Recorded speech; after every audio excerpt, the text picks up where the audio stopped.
So hi everyone, my name's Krishna and this is one of the many sessions that are going to be going on today, talking about the amazing careers that are available to AHPs. And this session is going to look at two of them careers, and that's going to be podiatry and prosthetics and orthotics. So if you're here and you're listening, that's what this session is going to cover.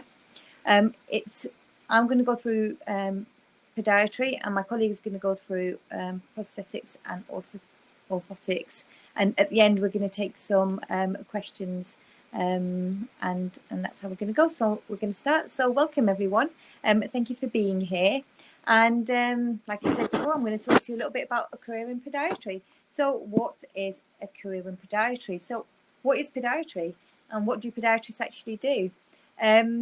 When you think about problems with your teeth, you think automatically dentist. If you think about problems with your eyes, you think about going to an optician. And if you think about having a problem with your foot or your ankle or any part of your lower limb, you think really about going to a podiatrist. Now, the foot, the ankle, the lower limb is an absolutely amazing piece of anatomy. And if they're not functioning right, then it can really affect your quality of life. So podiatrists are really highly skilled at looking at all these problems, and they aim to keep people mobile and active by diagnosing, treating and rehabilitating and preventing these sorts of lower limb problems. So podiatry, is it for you? Now, podiatry is seen to be a golden ticket career. It can lead to a wide variety and range of different roles and give you a lifetime of opportunities. These are just some of the things of skills that you can be looking at if you're looking at a career in podiatry. And when I'm talking about the variety of different roles you can go into things like diabetes, you can go into wound care, you can go into pediatrics, you can go into biomechanics, you can look at sports injuries, you can look at gait and pressure analysis, you can work with patients with rheumatology, you can work at orthotic manufacturing, you can do nail surgery, local anaesthetics, work with medicines, rehabilitations, dermatology, forensics, and even surgery. The opportunities really are amazing. So, what does a career in podiatry look like? Here's a little video which I'm going to play, which may explain a little bit more.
So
I've been told that um,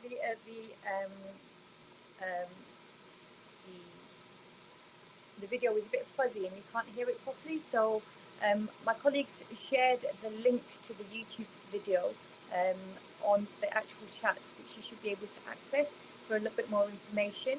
So I'm just going to continue with the presentation.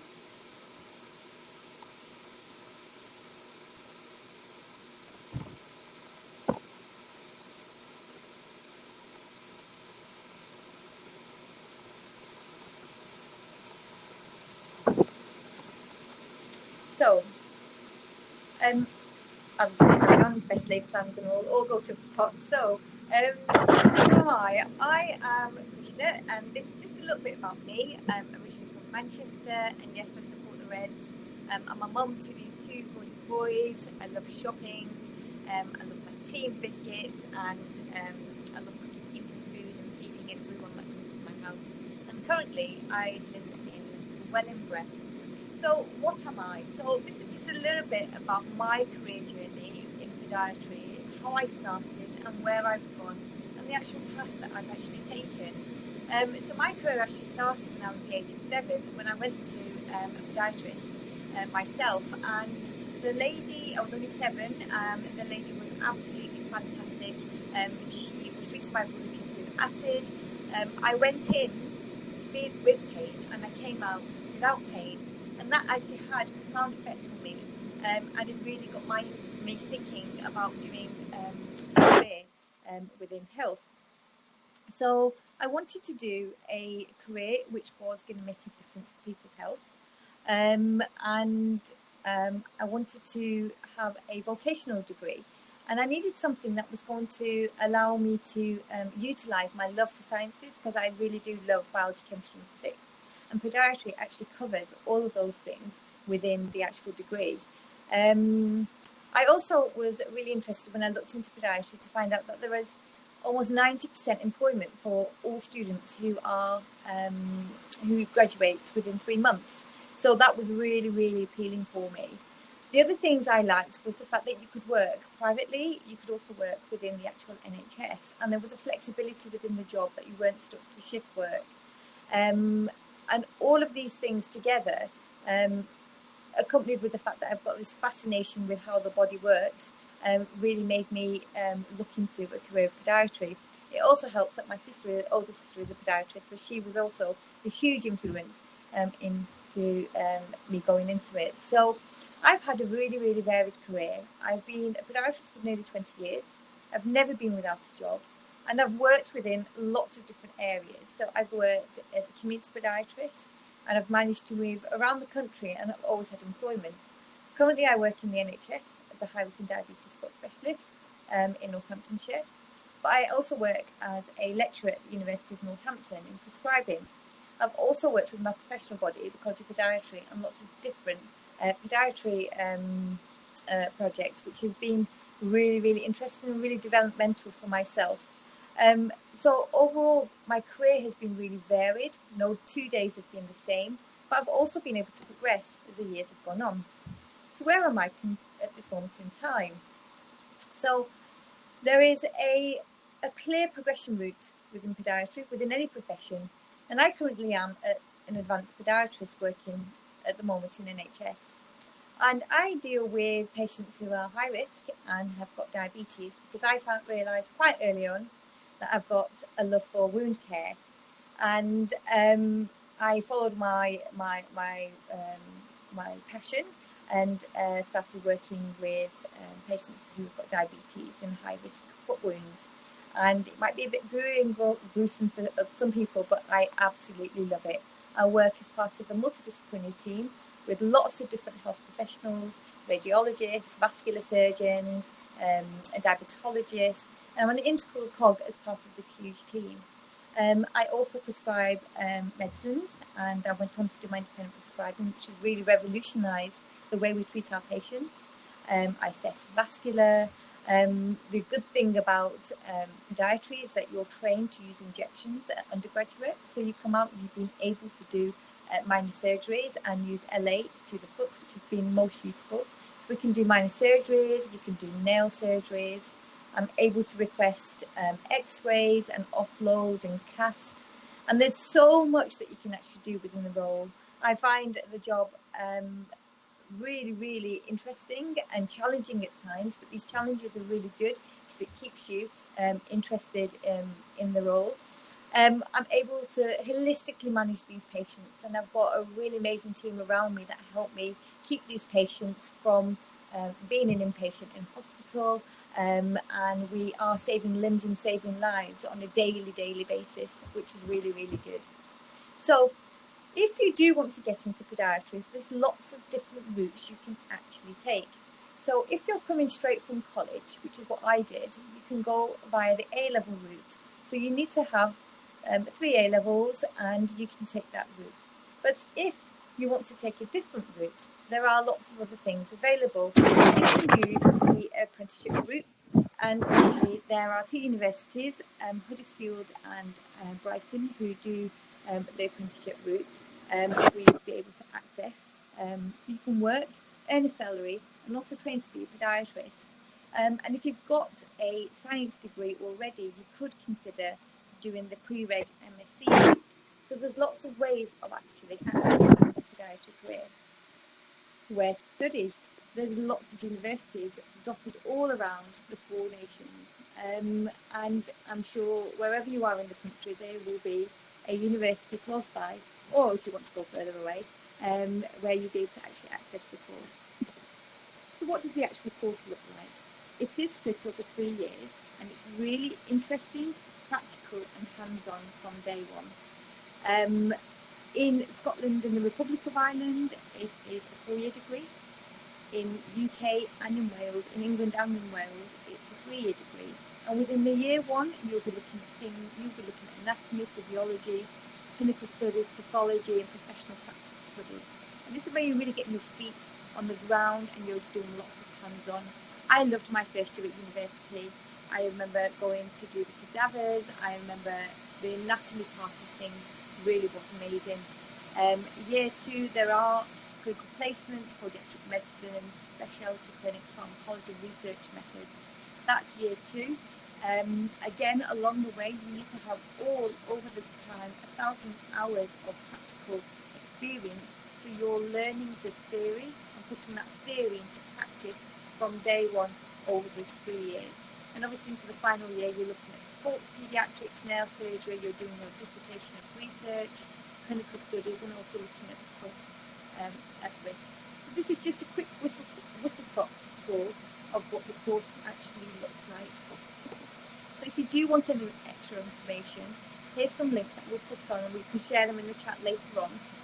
If you want to find out a little bit more about a career in podiatry, what it is and what it encompasses. But I have to say that I've had, over the last 20 years, an absolutely fantastic career. It's been learning every single day. It's challenged me, it's developed me, and it's a career that I absolutely love, and I really wouldn't do anything else. So my name's Connor. I'm a prosthetist orthotist, and I'm just going to give you a quick talk on careers in prosthetics and orthotics. So what is prosthetics and orthotics? It's a mix of a medical and engineering-based healthcare profession. Prosthetists and orthotists are practitioners who assess, diagnose, and treat. We provide gait analysis and engineering solutions to patients who require external medical devices. We're extensively trained in mechanics, biomechanics, and material science, along with anatomy, physiology, and pathophysiology. We design and provide prostheses that replicate the structural or functional characteristics of a patient's absent limb,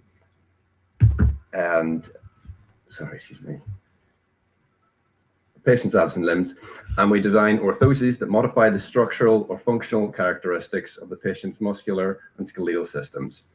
We aim to provide patients with these devices to mobilize, eliminate gait deviations, reduce falls, reduce pain, and prevent and facilitate the healing of ulcers. So, as a prosthetist, we will see patients in the beginning of the rehabilitation, usually straight away following amputation. We will assess the patient and will decide on the most suitable solution to help them return to a normal life. We would capture the shape of the residual limb using either plaster of Paris or, more recently, utilize 3D scanning methods. From there, we would have the limb manufactured and built, get the patient comfortable with the new device, and then we would work really closely with physiotherapists, particularly for lower limb prosthetics, and occupational therapists, particularly for upper limb prosthetics, as part of a multidisciplinary amputee rehabilitation team.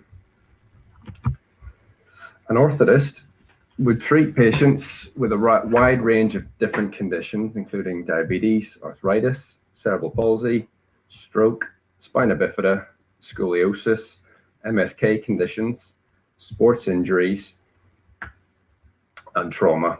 And this can be in the form of providing insoles, footwear, braces for the lower limbs, braces for the spine and for the upper limbs. Orthotists will sometimes have to get really creative to provide effective solutions to patients, and we'll also use a wide range of shape capture methods, and these are all evolving with time. We work independently, but we also form parts of multidisciplinary teams, such as within a diabetic foot team or a neuro rehabilitation team. So as I said, prosthetists and orthotists work really closely with other AHPs and other medical health professionals within specialized rehab teams to try and provide the best care for our patients. So I'd like to play a few videos here from the I See the Difference campaign, which just sort of really give a good idea of the profession. So bear with me just a moment.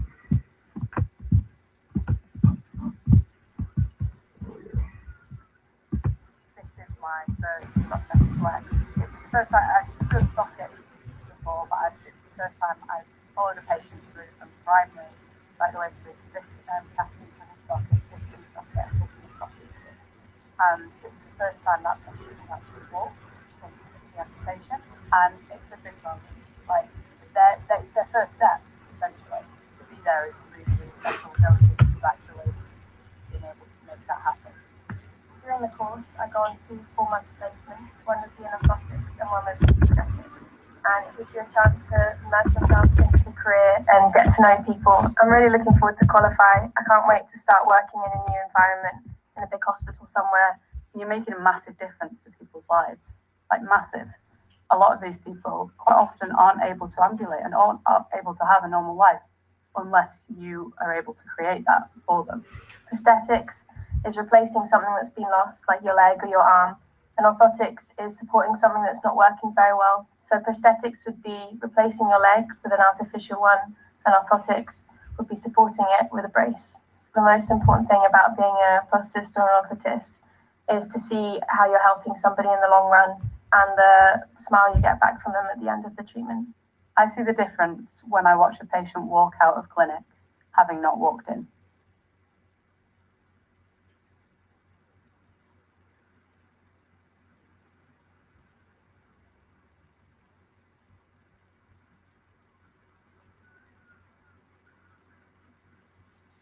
At the moment, I actually specialise in working with children. There was one child that I worked with recently who was was finding it really very difficult to walk. We came up with a carbon fibre support for his legs, and a few months later, when we were checking up to see how things were going, they told me that he'd actually been able to run in the 100 metres at school using these supports, which was really very cool.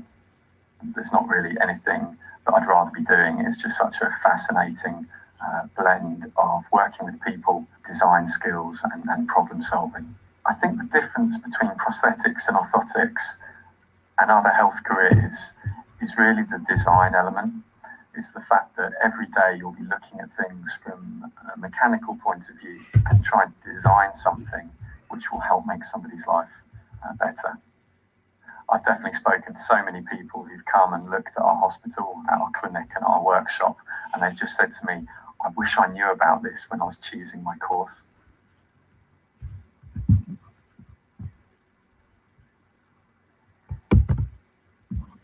Right. So I thought those videos are really sort of give you a good idea of sort of what to expect in a career in prosthetics and orthotics.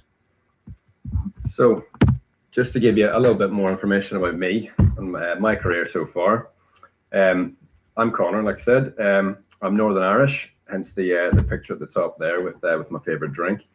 I first became interested in prosthetics and orthotics when my grandmother lost her leg when I was about 5 years old.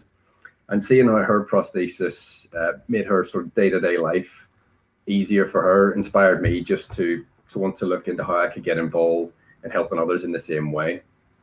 I managed to get a few days of work experience in prosthetics, and I was really amazed just to see sort of how varied the job was. So from working in a hospital environment, interacting with patients, and then also having access to a full workshop was just the perfect balance of sort of social and technical working. I was always interested in sort of engineering and technology in school, but I didn't want to end up sort of behind a desk or in a lab sort of all the time.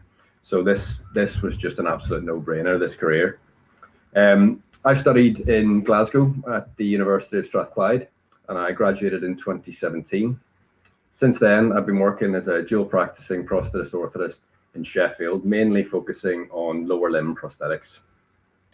I see a really varied caseload from sort of older patients who have lost their limbs due to vascular complications, to children who are born with congenital limb differences. I also see veterans of the armed forces who have lost their limbs in service. Yeah, it's just really great to see sort of a real range of different people and how you can help them in different ways. I'd say probably the favorite thing about my job is getting to work with kids, because getting to fit a leg to somebody and watching them walk for the first time in their life, that's just a feeling that you can't beat, really. I also really enjoy working with sort of the high-end components, and I sometimes work with the research and development team within my company, and I help them sort of test out new and exciting products on patients who are suitable for these. And it's really satisfying seeing someone sort of try out something new that allows them to regain something that they previously wouldn't be able to do. So I've just, as you can see, I've got a couple of photos here just of different ones of me sort of in the workshop or in the plaster room. Like I said, sort of with shape capture of a residual limb, you'll either be using plaster of Paris or 3D scanning methods. But these sort of pictures here, you can see me in the plaster room, and it's just getting really dirty, just because it's just like I say, you're in the workshop and you're completely away from that hospital environment, just through a set of double doors. Full disclosure though, the picture up in the top of me with that's me kneeling on a prosthetic leg, because we wanted to see if the gold socket would look good. So it's just a really good angle. But yeah, moving on here. So have I got you interested in prosthetics and orthotics? If you want to find out a little bit more, if you want to get more involved, currently the only route is to study a degree, and they are available at the University of Strathclyde in Glasgow or the University of Salford in Manchester.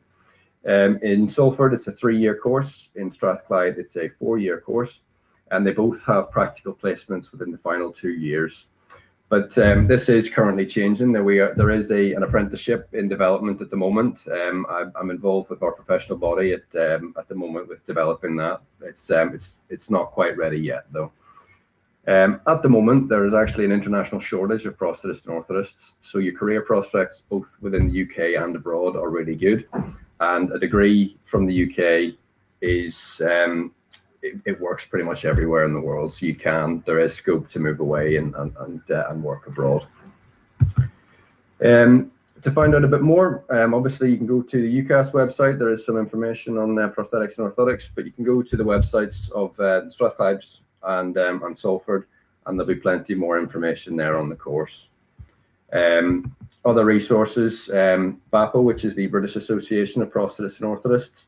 We have a bit more information about careers and a bit more information about what it involves. The I See the Difference campaign, or those 2 videos that I showed there, that's got some really, really good information on there. And then also the NHS Health Careers is also always a good website as well. And that is it from me. Thank you very much for listening. And Krishna and I will be taking some questions at the end of the talk here.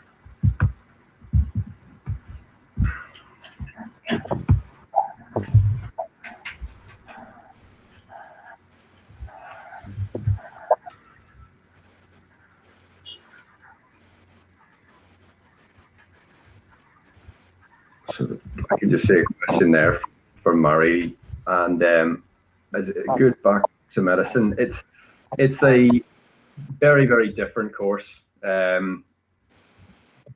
wouldn't necessarily say it's really difficult to get into. I think this year the universities have upped their intake as well, so there are quite a few positions, but you're more at the engineering side of it than the medical side of it.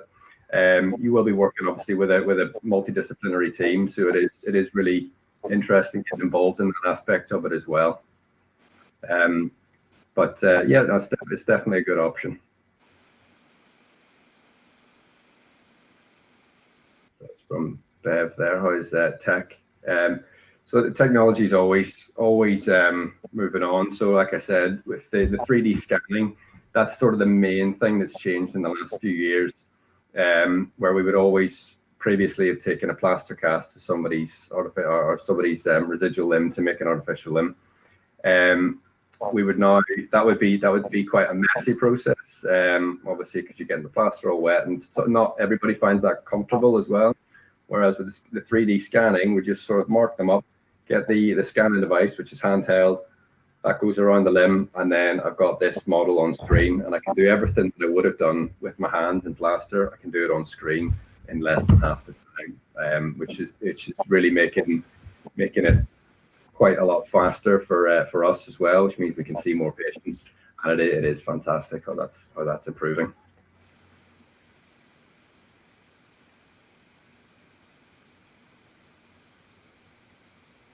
So there's a couple of questions. If I just answer the podiatrists working with other health care professionals, absolutely. We actually work with orthotists and prosthetics for our diabetic patients who often lose limbs. And that's the great thing about these careers. We all work together as a big family, all for patient care. But yes, we quite often work with lots of different people, especially within this COVID period. We've created different relationships with our district nursing colleagues and our nursing colleagues, and we are part of a multidisciplinary team. As I said in my talk, we work with the radiologists, the vascular team, we work with orthopedics, our own podiatric surgeons, and we all work quite closely with lots of different healthcare professionals. We're always learning from each other to do what's best for our patients. Technology, I think the question is, there are international volunteering opportunities going on. I know in India there's a leprosy clinic in Delhi where podiatrists can go and actually volunteer around for podiatry. So there are some international volunteering opportunities available as well, which is really interesting, and really good learning opportunity from seeing how health systems work in different countries. So yes, there are international volunteering opportunities available. How about for yourself, Eleanor? Is that the same for yourself in your profession? Yeah, pretty much. But yeah, it is great sort of working with other healthcare professionals, like you said. In the diabetic foot team, we work really closely with podiatrists, and it's good sort of the communication and the trust that we have between our teams, that we know sort of what you guys can do and we know what we can do, and we work together to try and make the best outcome for the patient. Absolutely. We can hang around if anyone has got any questions. We're happy to. Oh, here we go. What impact does losing a limb have on a person? Do you want to take that one first, Connor? It varies. It really varies. I mean, we've got some people who have been either with a traumatic injury that's been giving them pain for years and years and years. Actually, when it comes to losing their limb, that's an elective decision. That is something that they cannot wait for that to happen, and they just want to get back to their life without pain. So for some people, actually losing a limb is fantastic. Whereas other people, it's something that's just happened out of the blue with a vascular condition or trauma again. And it can be something that's just a massive upset on their life. And that's something that whenever I get to sort of know the patient at the beginning, whenever we're first assessing them, that is something that we need to understand about that person, because it will affect how we can treat them and how we need to go about getting them back to what is normal for them. It massively varies, and that's where we need to sort of be clued in on sort of the psychology aspect of it as well, because for some people it's huge. It really is huge. From a podiatrist point of view, it can be devastating for some people, and you're there not only in a professional capacity, but you're also in a counselling capacity at times to help them through that process of losing a limb. But on the other side, where it can have devastating impacts, it can also be the best thing for them. A question that's come in that says, is the majority of the work diabetes based? I mean, we probably give a bit more of a diabetes spin, because I personally work with high-risk diabetic patients within the NHS, but I also see a whole host of other patients, low risk, sports injuries, musculoskeletal work privately as well. So I know we've talked a lot about diabetes, but that's because both Colin and I work with a lot of patients who are high risk and have had diabetic. A huge proportion of our patients will be diabetic, both in prosthetics and orthotics. Diabetes and peripheral vascular disease is the highest cause of amputation in the UK. So it is a very large component of our patients. The centre I work in has access to Murison funding, which is for the armed forces veterans. So we do, like I said before, we have a massive range of patients. So it isn't all sort of one type of patient. We do see a really big mix. There's another one there from Mary. Can you specialize in certain areas, for example, sports? Sort of. Like I said, I kind of specialize in lower limb prosthetics. I can do upper limb prosthetics, but we have somebody in our center who really specializes in upper limb prosthetics. So she would tend to see the majority of those patients. So there is a little bit of scope to specialize, yes. Depending on the center that you're working in, whether you're going to be seeing sort of the more active patients, depending on the funding you have. You might see that. So a few things from work here. So here's a running blade here. I've do a bit of work with things like this. So I've got running blade there. That's an adult running blade. This one here, which is even better, is a kid's running blade. These are fantastic. Getting to fit something like this is amazing. So yeah, not necessarily specializing in sports, but we have access to all that. Yeah, and there are different policies within the NHS. For example, sports limbs for children.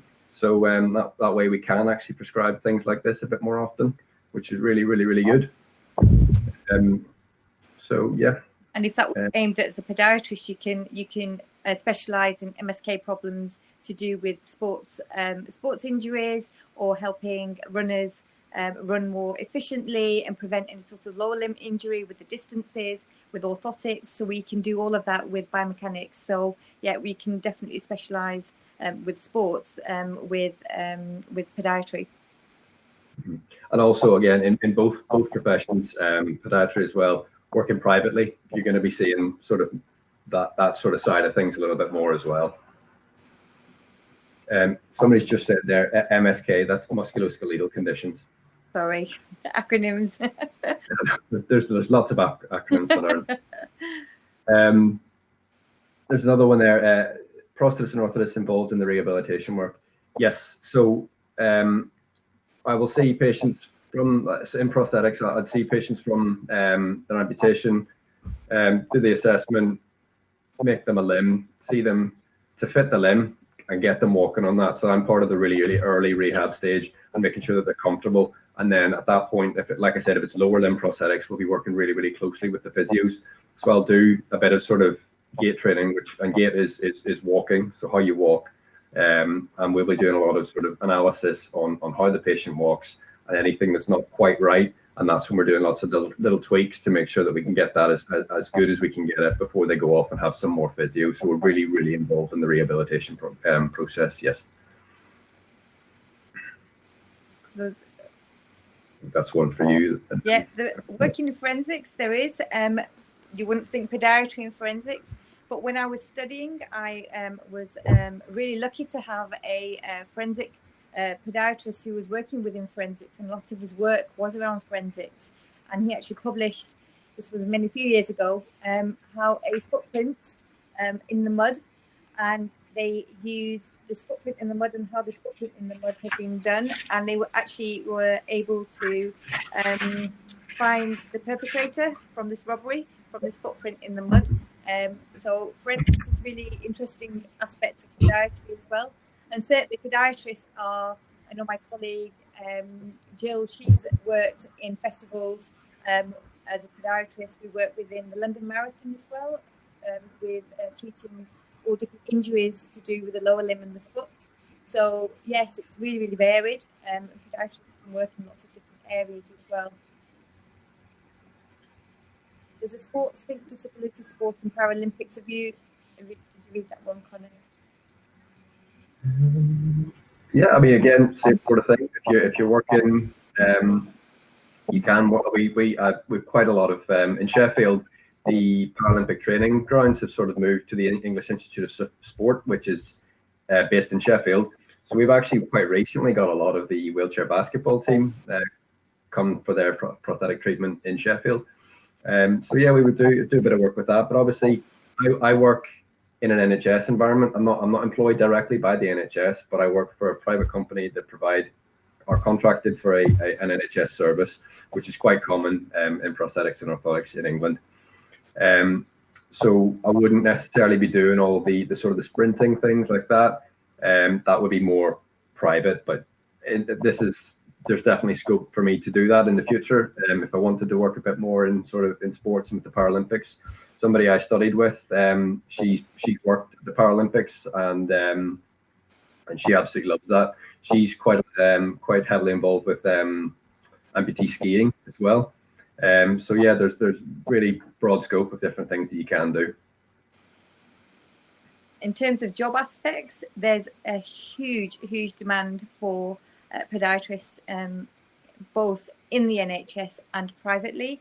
So I know that the latest figures that I know of is 90.3% of students had a job within 3 months of graduating. They had employment. I got my first job the day I got my certificate to say I'd passed my degree, and I've never not had a job. So the job aspects and the job opportunities are certainly there, and there's definitely going to be more and more opportunities for the future for podiatry. Connor? I would agree, yeah. I had my placement in Sheffield, and that's how I got my job offer, and I've worked here since.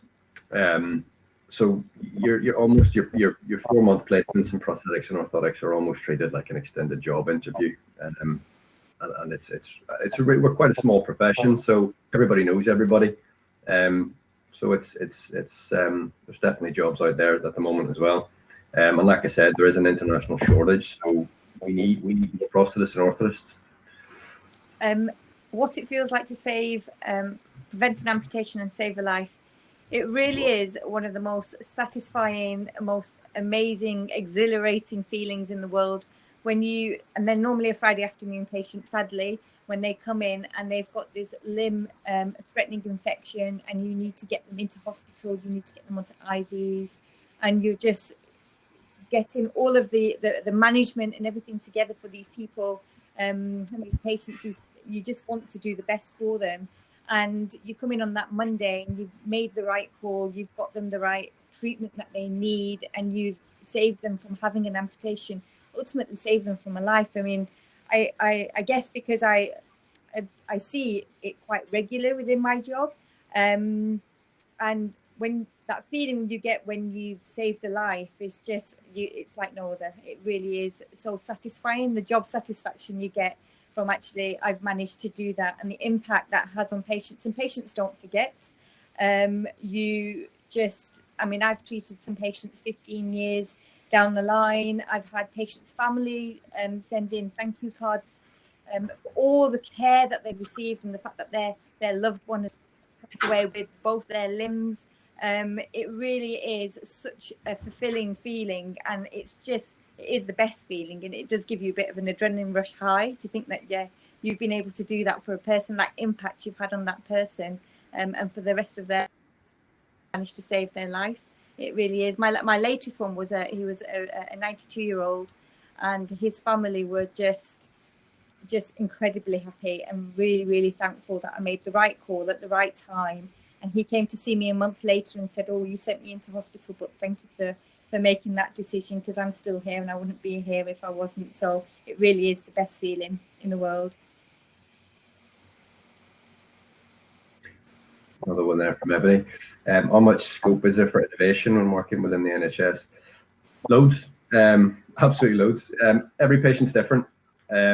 Every patient is different. I mean, we need to come up with a treatment plan for them. We need to pick a prescription for components that would be most suitable for them and what they want to do.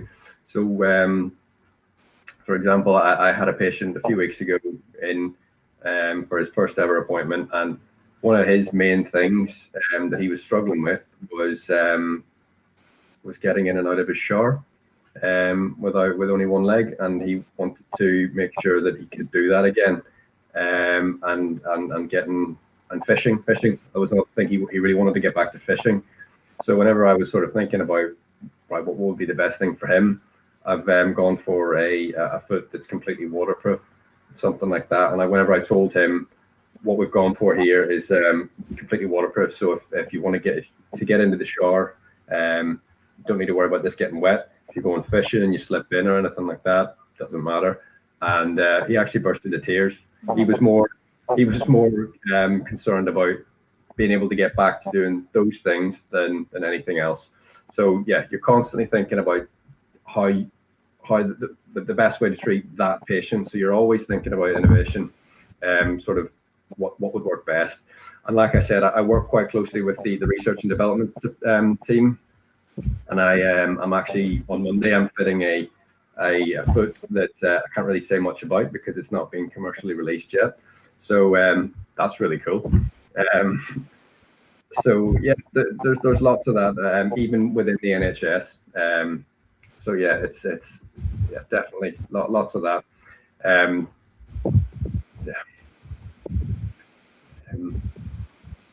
Let's see here. Can you work in the army is the question. Work in the army. Well, there used to be a sort of a specific place that all veterans would go. It's called Headley Court.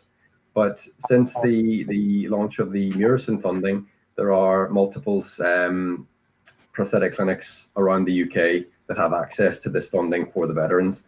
And that meant that somebody from Scotland wasn't going to have to drive down to the south of England just to get prosthetic care. It needs to be something closer to home. So like I say, I'm really lucky to work in one of those Murison centres. So I have quite a few veterans on my patient list that I see, and getting to provide them with really sort of like the really high end components is fantastic.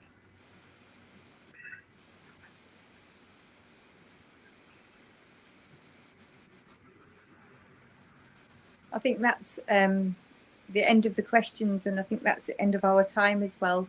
But thank you so much for listening to us and about our careers within the NHS and privately and within podiatry.